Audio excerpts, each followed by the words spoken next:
It's on here now. The goalkeeper's beat, and South Africa have done Shagger Sport 2010. ሰላም ጤና ይስጥልን እንደምናላችሁ የተከበራችሁና የተወደዳችሁ የሸገር ስፖርት ዊዝ አበበ ግደይ የዩቲዩብ ቻናል ቤተሰቦቻችን በያላችሁበት እጅግ አስደሳች ጊዜን እያሳለፋችሁ እንደሆነ ተስፋ እናደርጋለን። መልካሙን ሁሉም ለናንተ እንመኛለን። ታዲያ ይህንን ሸገር ስፖርት ዊዝ አበበ ግደይ የሚለውን የዩቲዩብ ቻናላችንን ሰብስክራይብ አድርጉት፣ የደውል ምልክቱን ተጫኑትና አዳዲስ ፕሮግራሞችን ስንለቅ መልእክት ይድረሳችሁ። ላይክ በማድረግ እንዲሁም ደግሞ ሊንኩን ለሌሎች በማጋራት በተከታዮች ቁጥር እንድንበዛ የምንሰራቸው ፕሮግራሞችም ብዙ ሰዎች ጋር እንዲደርስ የምታደርጉትን ጥረት አጠናክራችሁ ቀጥሉ እንላለን። እስካሁን ላደረጋችሁልን ድጋፍ፣ እገዛ እና እኛን ለማንቃት ለሄዳችሁት ርቀት በሙሉ ምስጋናችን ትልቅ ነው። በጣም እጅግ በጣም አድርገን እናመሰግናለን። የ2026-27 የውድድር ዓመት በእንግሊዝ ፕሪሚየር ሊግ ከነገ በስቲያ በሚደረግ አንድ ጨዋታ ይጀመራል። ኳሳችን መጣልን እያልን ነው። አርሰናል በኤምሬትስ ስቴዲየም ከኮቬንትሪ ሲቲ ጋር ጨዋታውን ያደርጋል። ዛሬ አንደኛ ደረጃ ላይ የምናነሳው ርዕሰ ጉዳይ ትንሽ ደብለቅለቅ ሊል ይችላል። ክርክርም ሙግትም ስሜታዊነትም ሊኖረው ይችላል። የወሬው መነሻ የሚሆነው ራሱ አርቴታ ነው። አርቴታ አርሰናል የዓለማችን ምርጡ ክለብ እንዲሆን እየሰራን ነው አለ። ህልሙም ጉጉቱም ተስፋውም መሆን አለበት ተብሎ የሚታመነውም ያ ነው ይላል ራሱ አርቴታ በሰጠው ጋዜጣዊ መግለጫ ላይ እና መድፈኞቹን the best club in the world ለማድረግ እሱ የተናገራቸውን ነገሮች እናነሳለን። ግን ምንድን ነው የሚጎለው አርሰናል አሁን ባለው እውነትስ ልኩ ደረጃው የቱጋ ነው?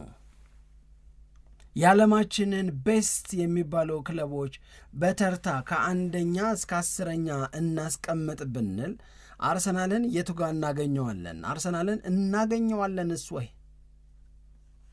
በመጀመሪያዎቹ 10ዎች ውስጥ የሚለውን እናነሳለን። እንዲህ ያለው ሙግት ያው የራሳቸው የሆነ ስታንዳርድ፣ የራሳቸው የሆነ መለኪያ፣ የራሳቸው የሆነ ማነጻጸር ያላቸው አንዱን ክለብ ከሌላው።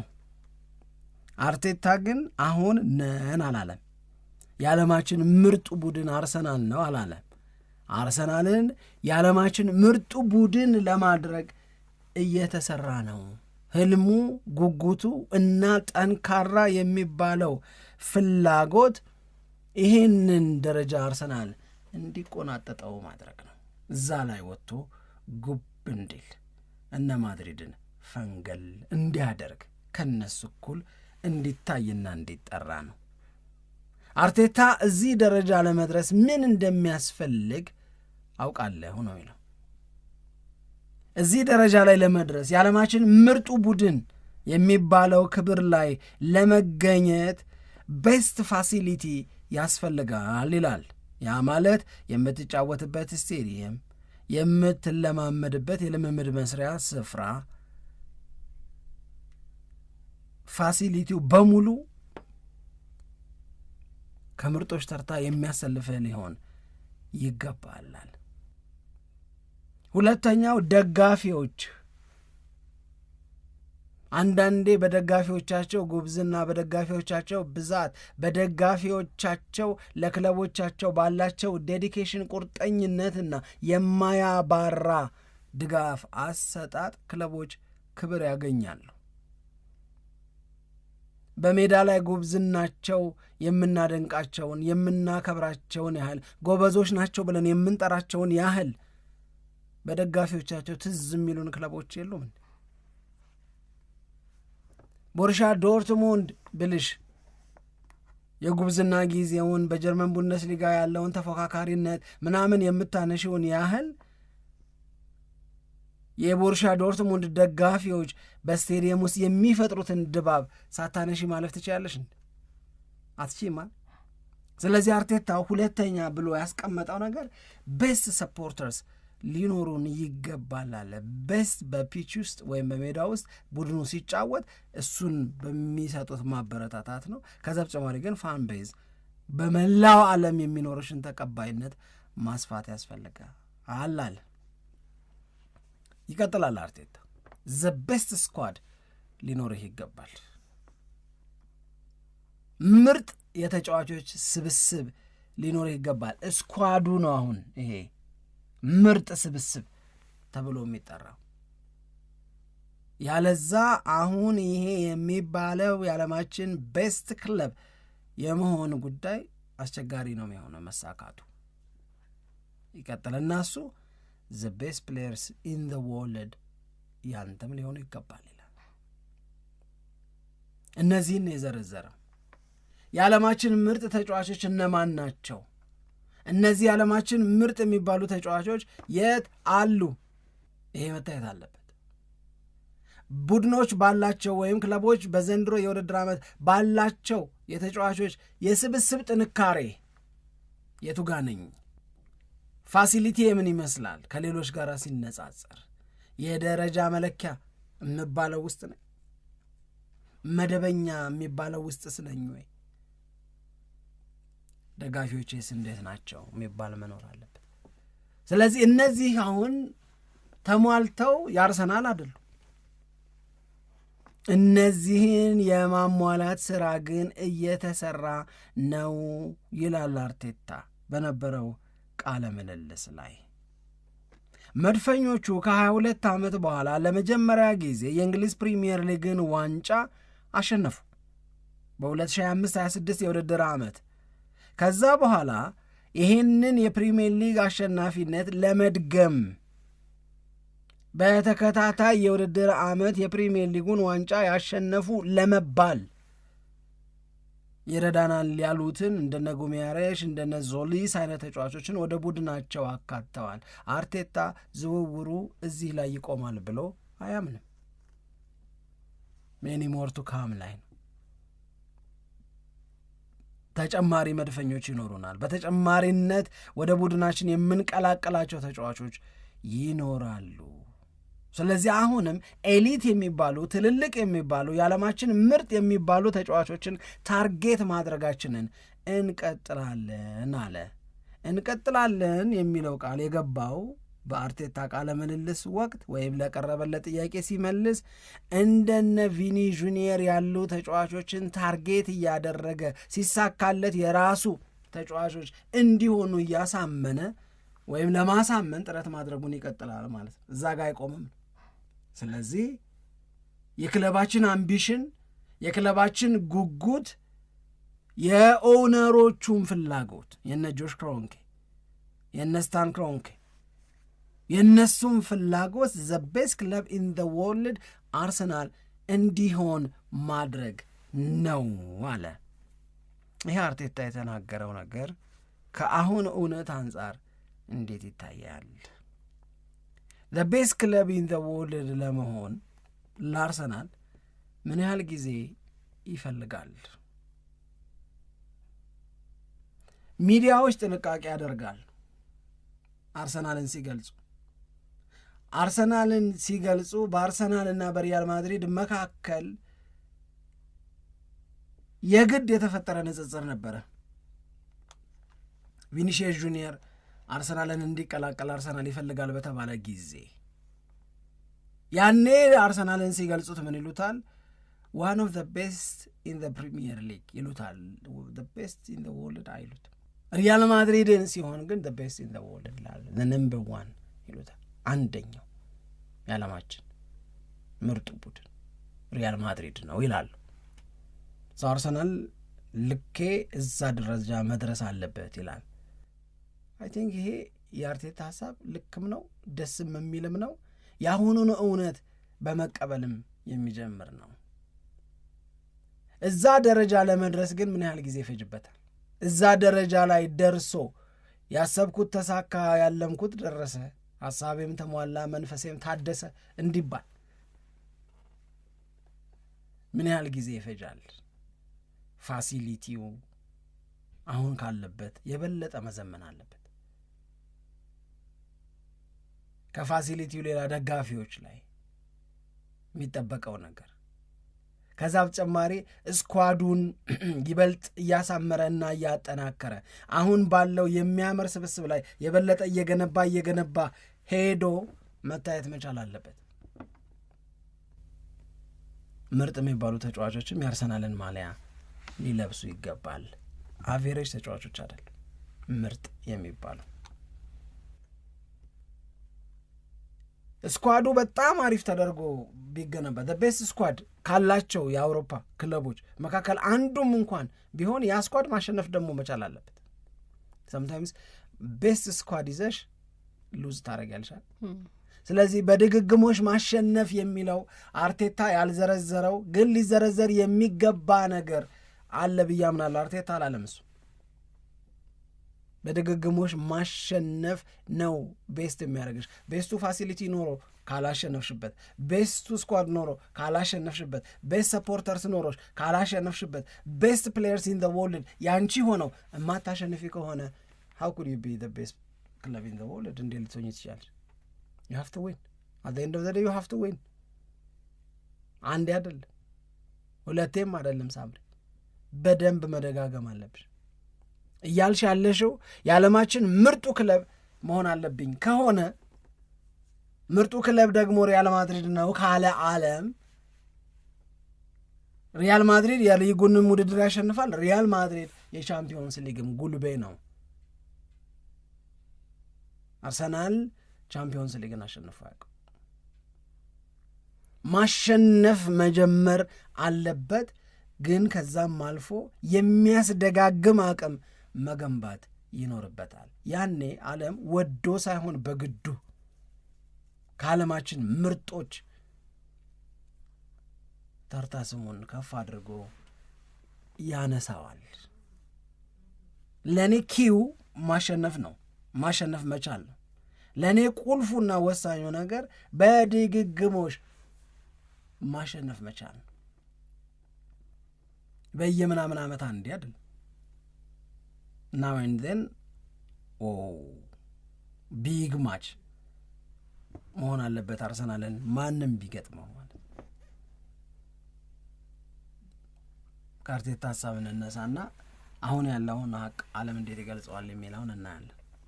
ማን ይመስልሻል የዓለማችን በዓለም የእኛ ስምምነት ላይኖረው ይችላል። እኔ በነገራችን ላይ አልስማማም ማለት ምናምን እንችላለን፣ ግን እስኪ ራንክ አርጊ ብትባይ ከ1 እስከ 5 ዓለም የሰጠውን አንደኛ ገሌ፣ ሁለተኛ ገሌ፣ ሶስተኛ ገሌ፣ አራተኛ ገሌ፣ አምስተኛ ገሌ ብንል who are they the biggest clubs in the world እነማን ናቸው የሚለውንም እናነሳለን።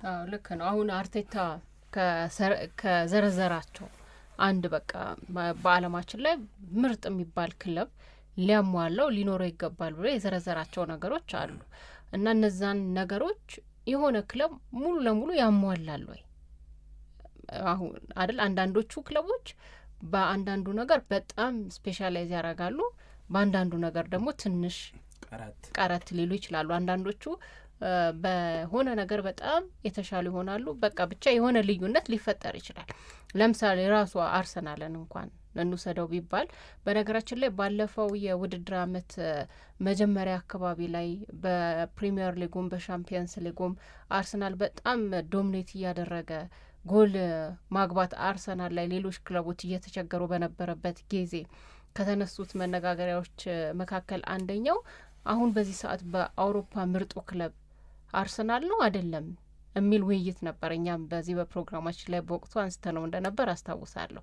ግን ያኔ የነበረው ነገር በአውሮፓ ነው። አሁን በአጠቃላይ እንግዲህ በዓለምም የሚለው ነው። ያው በአውሮፓ ከተባለ በዓለም የሚለውን የአውሮፓው ምርጥ ነው። ምርጥነት ካገኘ የዓለሙን ማግኘት በቃ እንዳገኘው ነው የሚቆጠረው። እንደዛ ነው እና የአይነት ውይይት እንደነበረ አስታውሳለሁ።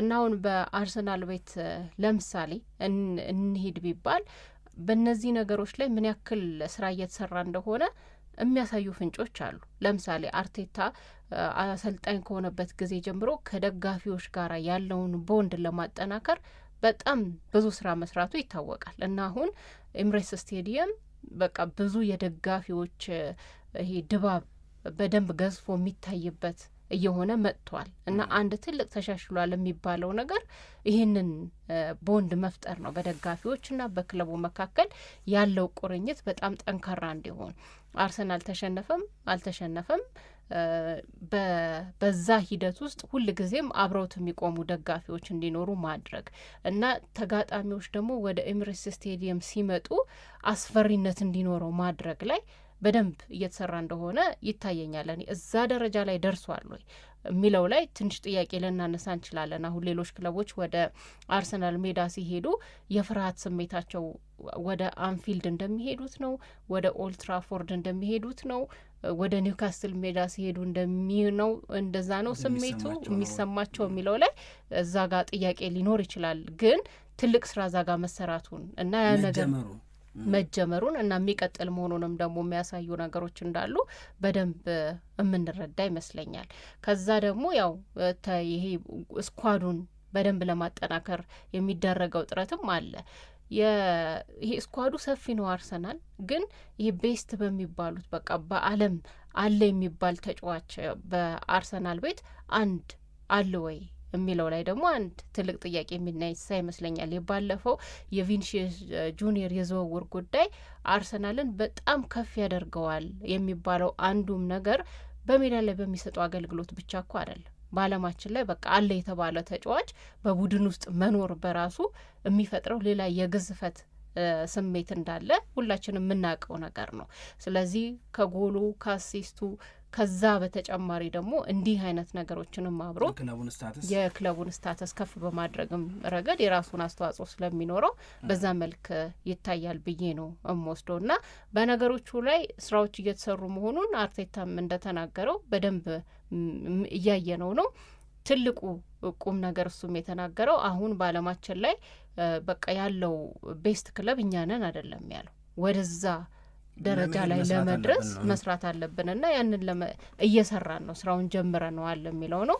ምን ያክል ጊዜ ይወስዳል የሚለውን ያው ሁላችንም እንግዲህ የምንጠብቀው ነገር ነው። ብዙ ጊዜ ይወስዳል ወይንስ እየተቃረበ ነው ወይ እዚህም ላይ አስተያየት መስጠት ይቻላል። ግን አሁን ባለው ሁኔታ ለምሳሌ ሪያል ማድሪድን በተመለከተ ሰዎች ሙሉ በሙሉ ተስማምቶ የሚሰጡት አስተያየት ይመስለኛል። በዓለማችን ላይ ምርጡ ክለብ እስቲ 5 ጥሩ ቢባል ሪያል ማድሪድ ብሎ የሚጀምር ሰው ይበዛል ብዬ ነው ማስበው። ይሄ ግን የሆነው ሪያል ማድሪድ ካለው የተጫዋቾች ስብስብ ወይንም ፋሲሊቲው ጥሩ ስለሆነ ስቴዲየሙ በጣም ትልቅ ስለሆነ ብቻ አይደለም። ሪያል ማድሪድ እነዚህን ነገሮች ስላሳደገና ስላሸነፈ ነው። ቅድም ያልከውን ነገር ስለምስማማበት ነው።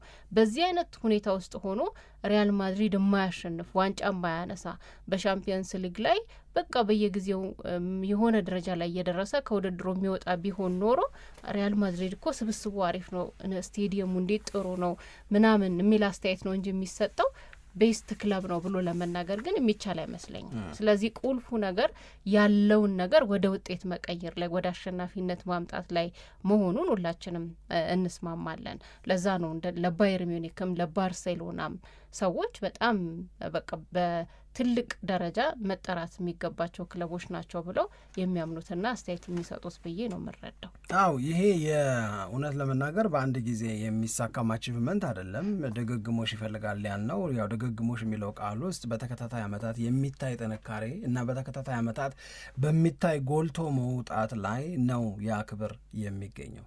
ምክንያቱም አሁን ለምሳሌ ሪያል ማድሪድን ብትወስጂ ለዓመታት ባሳየው ብልጫ በአመታት ሰክሰሱ ነው ይህንን ያገኘው።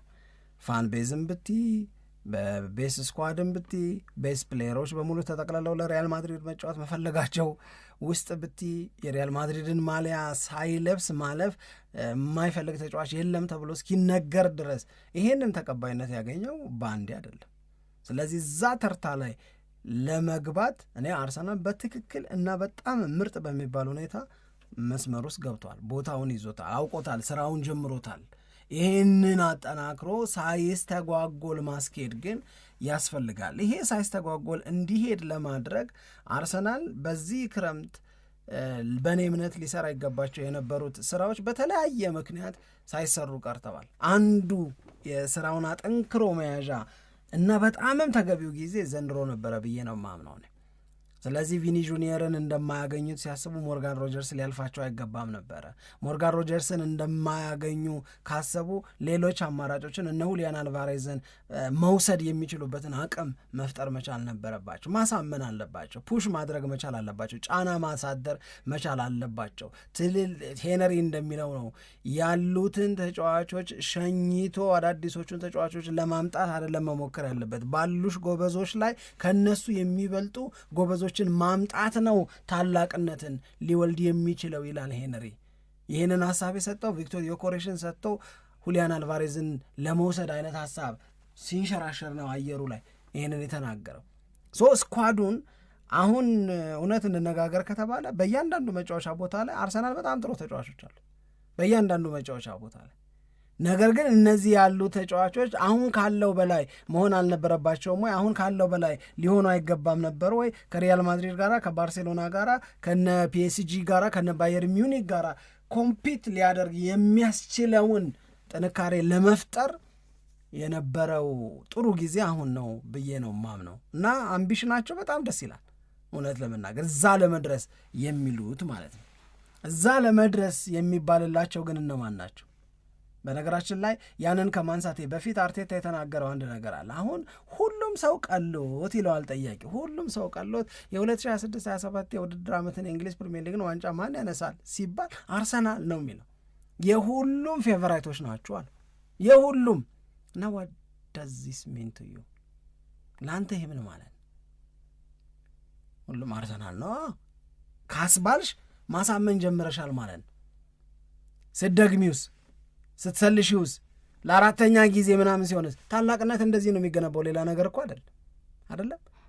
ቅድም ያልኩሽ መደጋገም ውስጥ የሚመጣው አሁን ከ22 ዓመት በኋላ አንዴ ሲያሸንፍ የዘንድሮን ዋንጫ አርሰናል ነው የሚያሸንፈው የሚለው የሁሉም ግምት ተጠቅልሎ ወደ መድፈኞቹ ከሄደ እያከበሩት መጡ ማለት ነው። ጉብዝናውን እየተቀበሉት መጡ ማለት ነው። ይሄንን ጉብዝናውን መቀበል መቻሉን መቀበል በተደጋገመባቸው ጊዜ the best club in the world የማይሉበት ምክንያት የለም። of course የእሱ ጉብዝና የእሱ መሻል እንዳለ ሆኖ የሌሎቹ ባልተረጋጋ ሁኔታ ውስጥ መኖር አርሰናልን አያግዘውም ልልሽ አልችልም። ግን አርሰናል አያገባውም በዚህ እሱም ባልተረጋጋ ጊዜ ጎብዘው የሚያውቁኳል መረጋጋት በሚፈልግበት ጊዜ ማለት ነው። ከዛ ውጭ ግን ሁሉም ቢገምትን ምንም አይመስለኝም አለ። ደስ ይለኛል አለ የሁሉም ግምቶች እኛ ጋር መምጣታቸው የሁሉም ፌቨራይት መሆናቸው ደስ ይላል፣ መጥፎ ስሜት አይፈጥርም አለ። ግን እዛ ላይ የተንጠለጠለ ምንም ነገር የለኝም አለ። እኔ ደስ የሚለኝ አለ ተጫዋቾቻችን አይናቸው ላይ የማየውን የመድገም ጉጉት እሱን ነው የምወደው ነው ያለ። የበለጠ ትልቅ ነገር የማምጣት የበለጠ የመትጋት የበለጠ የመዘጋጀት እንደገና መድፈኞቹን ደጋፊዎች የሚያኮራ ውጤት ለማምጣት አይናቸው ላይ የሚንቀለቅለውን ፍላጎት ሳይ እሱ ነው እኔን የሚመራኛል። ይህንን ፈርጉሰንን በተደጋጋሚ ይሉታል፣ ይህንን ጋርዲዮላም ይለዋል።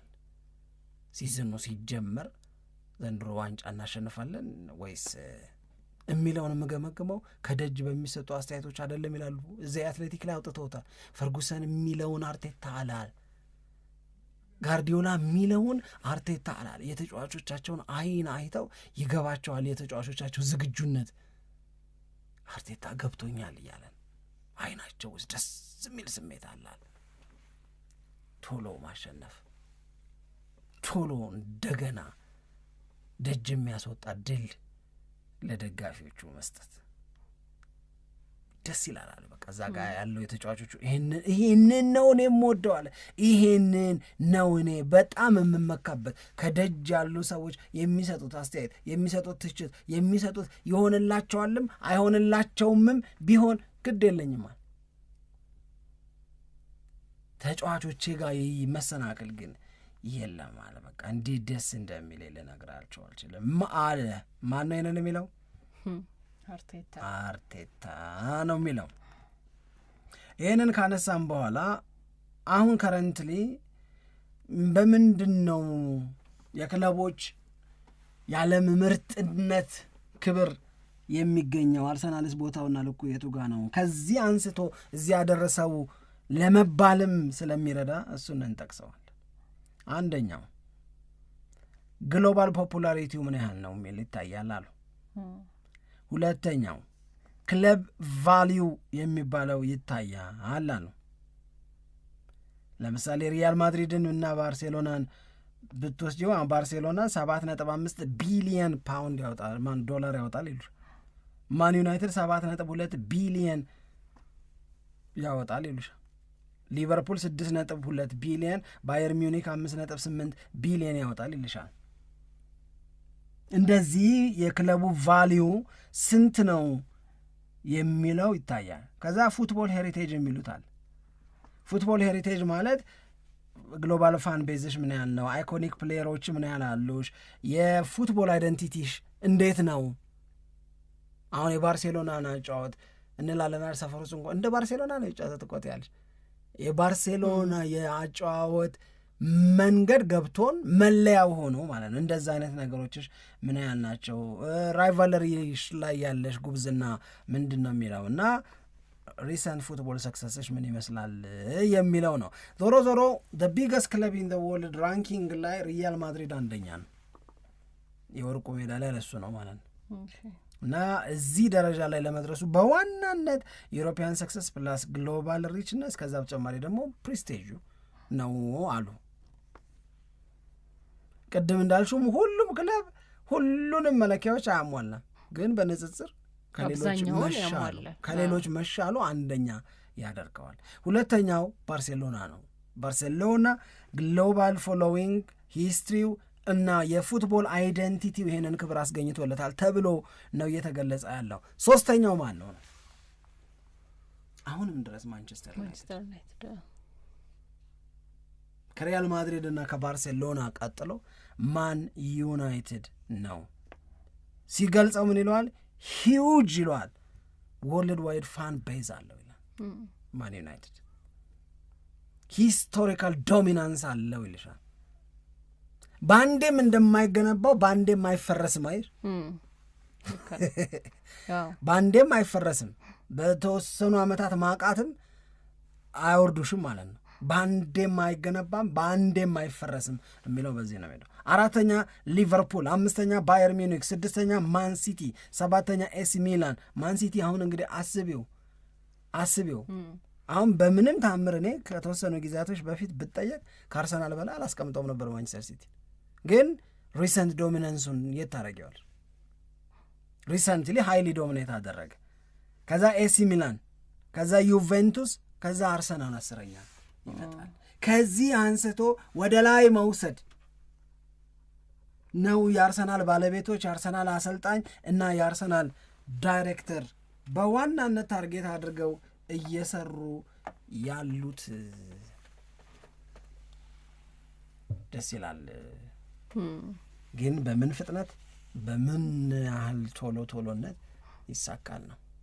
ቢያንስ አሁን ካለበት ደረጃ ወደ ላይ መውጣት የሚችልበት። ለምሳሌ አሁን በዓለማችን ላይ ኤስ ሚላን፣ ዩቬንቱስ ያን ያህል ዶሚኔሽን አላቸው ወይ የሚለውም ብዙ ሰው ጥያቄ ሊፈጥርበት ይችላል። አርሰናልም የለውም እኮ።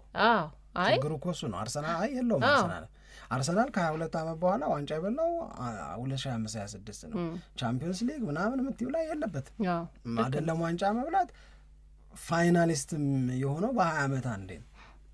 ይሄ ለኤሲ ሚላን ሪሰንትሊ የራሱን ሊግ እኮ አሸንፏል። ኤሲ ሚላን ቻምፒዮንስ ሊግ ሂስትሪው፣ እነዚህ ሁሉ ነገሮች ናቸው የሚጠቀሉ ድምሩ ነው የሚታየው። ልክ ነው። ስለዚህ ይሄኛው መታየት አለበት ነው። ለማንኛውም የአርሰናል አሁን በትክክለኛው መስመር ላይ በመገኘት ግን አርሰናል ይሄንን አሁን በተርታ የተደረደረውን እስከ 10ኛ ያለውን እና እሱን 10ኛ የሆነበትን ፈነቃቅሎ የመሄድ የመውጣት አቅም ላይ በመገኘት ግን አሁን ከጠራሻቸው ክለቦች በሙሉ የተሻለ እድል ያለው እሱ መስመሩን በትክክል ይዞታል። ራይት ትራክ ላይ በመሆን ግን ለእኔ በጣም የተሻለው ቡድን ይህንን ነገር አስጠብቆ መሄድ የሱ ፋንታ ነው። የአርሰናል ፋንታ ነው።